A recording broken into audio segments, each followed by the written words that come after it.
And in the meantime, Catholics here in Rhode Island and in Massachusetts are anxiously awaiting, that is, a decision on the next spiritual leader succeeding Benedict XVI.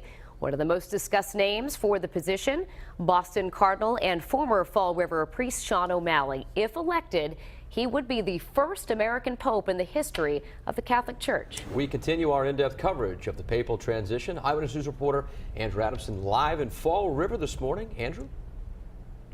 Well, Danielle and Patrick, we are here live at the Cathedral of St. Mary of the Assumption in Fall River, where Sean O'Malley once served as bishop. Now he's in line to be a contender for a much bigger position, the Pope.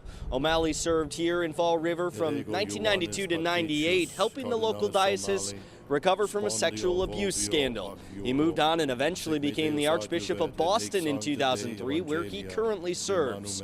Now, many consider O'Malley to be one of the favorites to be named Pope. That's according to a leading Italian newspaper. While a couple of other frontrunners hail from Italy, O'Malley is popular with many Italians for his humble nature. O'Malley's cousin, a deacon in Florida, says he's watching and waiting to find out what happens. I think if you asked Cardinal Sean, he would downplay his prospect as the next pope. Yeah, and coming up in our next half hour, we're going to hear from some local Catholic leaders as well as one that's over in Rome right now to get their take on O'Malley.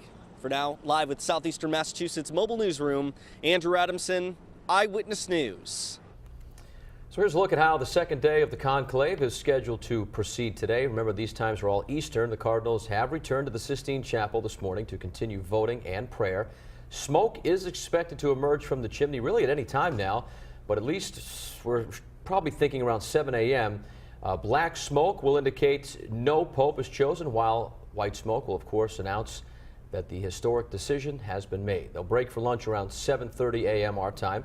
Then, if necessary, we'll return for another round of voting at around 11 a.m. And stay with Eyewitness News for continuing coverage of the papal transition. Our in-depth coverage continues throughout the conclave process and, of course, after the new pope is elected. We'll be bringing you updates in all of our shows on WPRI 12 and Fox Providence.